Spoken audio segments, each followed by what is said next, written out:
ನಮಸ್ಕಾರ. ಕರ್ನಾಟಕದಲ್ಲಿ ಎಲ್ಲ ಕಡೆನೂ ರೊಟ್ಟಿ ಅಂದರೆ ಎಲ್ರಿಗೂ ತುಂಬ ಇಷ್ಟ.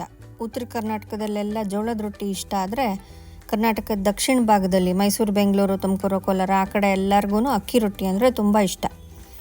ನಿಮಗೂ ಇಷ್ಟನಾ? ಬನ್ನಿ, ಹಾಗಿದ್ದರೆ ರೊಟ್ಟಿ ಇಷ್ಟಪಡೋರಿಗೋಸ್ಕರ ಇವತ್ತು ಒಂದು ಹೊಸ ಥರ ಮೆಂತ್ಯ ಸೊಪ್ಪಿಂದ ಅಕ್ಕಿ ರೊಟ್ಟಿ. ತುಂಬ ಅಂದರೆ ತುಂಬ ರುಚಿಯಾಗಿರುತ್ತೆ. ಮೆಂತ್ಯ ಸೊಪ್ಪು ಈ ಥರ ಇರುತ್ತೆ. ಯಾಕೆ ತೋರಿಸ್ತಾ ಇದ್ದೀನಿ ಅಂದರೆ ನನ್ನ ಮಕ್ಳಿಗೂ ಕೂಡ ಸೊಪ್ಪು ಅಂದರೆ ಐಡೆಂಟಿಫೈ ಮಾಡೋದು ಕಷ್ಟ, ಅದಕ್ಕೋಸ್ಕರ ಈಸಿ ಆಗಲಿ ಅಂತ ತೋರಿಸ್ತಾ ಇದ್ದೀನಿ. ಈ ಥರ ಮೂರು ಎಲೆನೇ ಬಿಡಿಸ್ಕೋಬೇಕು. ಇದರಲ್ಲಿ ತೊಳೆದೆಲ್ಲ ಒರೆಸಿಟ್ಕೊಂಡು ಆಮೇಲೆ ಎಲ್ಲ ಚಿಕ್ಕದಾಗಿ ಹೆಚ್ಕೋಬೇಕು. ಈಗ ಇದರಲ್ಲಿ ಒಂಚೂರು ಕೊತ್ತಂಬರಿ ಸೊಪ್ಪು ಕೂಡ ಹೆಚ್ಚಿಟ್ಟಿದೆ. ಎಲ್ಲ ಸಣ್ಣದಾಗಿ ಈ ಥರ ಹೆಚ್ಚಿಟ್ಕೊಂಡು, ಸೊಪ್ಪೇ ಜಾಸ್ತಿ ಇರಬೇಕು ಈ ರೊಟ್ಟಿಲಿ ಅಕ್ಕಿ ಹಿಟ್ಟಿಗಿಂತ. ಸೊ ಇಲ್ಲಿ ಸೊಪ್ಪೆ ಒಂದು 2ರಿಂದ 3 ಕಪ್ಪಷ್ಟು ಆಗಷ್ಟಿದೆ. ಅಕ್ಕಿ ಹಿಟ್ಟು ಒಂದು 2 ಕಪ್ ತೊಗೊಂಡಿದ್ದೀನಿ. ಅದರ ಮೇಲೇ ಜೀರಿಗೆ ಹಾಕಿಟ್ಬಿಟ್ಟು ಈ ಸೊಪ್ಪು ಎಲ್ಲ ಹೆಚ್ಕೊಂಡಿರ್ತೀವಲ್ಲ ಅದನ್ನೆಲ್ಲ ಇದಕ್ಕೆ ಹಾಕ್ಬೋದು. ಈರುಳ್ಳಿ ಬೇಕಾದರೆ ಹಾಕ್ಕೋಬೋದು, ಆದರೆ ನಾನು ಈ ಸೊಪ್ಪಿನ ರುಚಿನೇ ಚೆನ್ನಾಗಿರುತ್ತೆ ಅಂತ ಹಾಕಿಲ್ಲ. ಇದ್ರ ಮೇಲೆ ಒಂದು ಅರ್ಧ ಕಪ್ಪಷ್ಟು ತೆಂಗಿನ ತುರಿ, ಇದು ತುಂಬ ರುಚಿಯಾಗಿರುತ್ತೆ. ಆಮೇಲೆ ಮೆಣಸಿನ್ಕಾಯಿ, ಶುಂಠಿ ನಿಮಗೆ ಖಾರಕ್ಕೆ ಎಷ್ಟು ಬೇಕೋ ಅಷ್ಟು ಮಿಕ್ಸಿಗೆ ಹಾಕ್ಕೊಂಬಿಟ್ಟು ಇದಕ್ಕೆ ಹಾಕಬೇಕು. ಹೆಚ್ಚಿನೂ ಹಾಕ್ಕೋಬೋದು. ನಮ್ಮ ಮನೇಲೆಲ್ಲ ಬಾಯಿಗೆ ಸಿಕ್ಕರೆ ಖಾರ ಆಗುತ್ತೆ ಅಂತ, ಅವರು ಖಾರ ಆಗುತ್ತೋ ಇಲ್ವೋ ನನ್ನ ಮೇಲೆ ಖಾರ ಮಾಡ್ತಾರೆ, ಅದಕ್ಕೋಸ್ಕರನೇ ರುಬ್ಬಿ ಹಾಕ್ಬಿಡೋದು. ಆಮೇಲೆ ಅದಕ್ಕೆ ರುಚಿಗೆ ತಕ್ಕಷ್ಟು ಉಪ್ಪು, ರವೆ, ಚಿರೋಟಿ ರವೆ ಆದರೂ ಹಾಕ್ಬೋದು, ಮೀಡಿಯಮ್ ರವೆ ಆದರೂ ಹಾಕ್ಬೋದು. ಒಂದು 2ರಿಂದ 3 ಸ್ಪೂನ್ ನಿಮ್ಗೆ ಎಷ್ಟು ಬೇಕೋ, ಅದು ಗರ್ಗರಿ ಅಂತ ಬರುತ್ತೆ ಅಂತ ಅದಕ್ಕೆ ಹಾಕಿ ಫಸ್ಟ್ ಎಲ್ಲ ಡ್ರೈ ಆಗೇ ಮಿಕ್ಸ್ ಮಾಡ್ಕೊಂಬಿಡ್ಬೇಕು ಚೆನ್ನಾಗಿ. ಆಮೇಲೆ ಸ್ವಲ್ಪನೇ ನೀರು ಹಾಕ್ಕೊಂಡು ಸ್ವಲ್ಪ ಸಾಫ್ಟಾಗೇ ಬರಬೇಕು ಹಿಟ್ಟಿದು.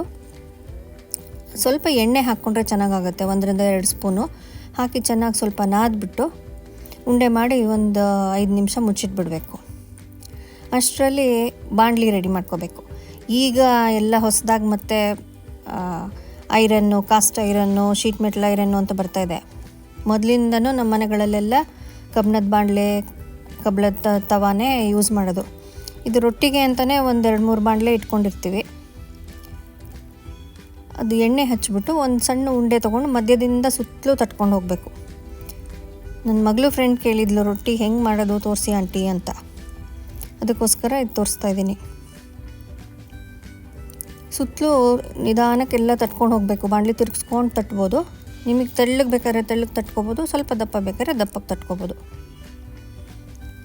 ಇದರಲ್ಲಿ ಮಜಾ ಅಂದರೆ ನಾವು ಚಿಕ್ಕವರಿದ್ದಾಗ ಅದರಲ್ಲಿ ಕಣ್ಣು ಬರಿತೀವಲ್ಲ, ಅದಕ್ಕೆ ಕಾಂಪಿಟೇಷನ್ನು ನನಗೂ ನಮ್ಮ ಅಣ್ಣಂಗೂ. ನಾನು ಇಡ್ತೀನಿ ಅಂತ.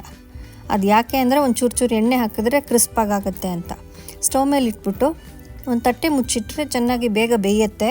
ಕೆಳಗಡೆಯಿಂದ ಕ್ರಿಸ್ಪು ಆಗುತ್ತೆ, ಬಾಣಲಿ ಇರುತ್ತಲ್ಲ ಅದರಿಂದ. ಮೀಡಿಯಮ್ ಊರಿನಲ್ಲೇ ಇದನ್ನು ಬೇಯಿಸಬೇಕು. ಮೆತ್ತಗೆ ಬೇಕಾದ್ರೆ ಮೆತ್ತಗೆ ತಕ್ಕೋಬೋದು, ಗರ್ಗರಿ ಬೇಕಾದರೆ ಇನ್ನೊಂದು 2 ನಿಮಿಷ ಇಟ್ಬಿಟ್ಟು ಫಸ್ಟ್ ಎಜ್ಜಸ್ ಎಲ್ಲ ಬಿಡಿಸ್ಕೋಬೇಕು ಸ್ಟವ್ ಆಫ್ ಮಾಡಿದ್ಮೇಲೆ. ಆಮೇಲೆ ಆ ಬಾಣಲಿ ಅದೇ ಥರನೇ ಬರುತ್ತೆ.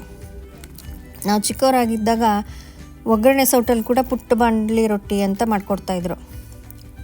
ನಿಮ್ಮಲ್ಲೂ ಎಲ್ಲರೂ ತಿಂದಿರ್ಬೋದು ಒಗ್ಗರಣೆ ಸೌಟಲ್ಲಿ ಚಿಕ್ಕ ಬಾಣಲಿ ರೊಟ್ಟಿ ಅಂತ. ಯಾರು ತಿಂದಿದ್ದೀರಾ ಕಮೆಂಟ್ ಬಾಕ್ಸಲ್ಲಿ ತಿಳಿಸ್ತೀರಾ?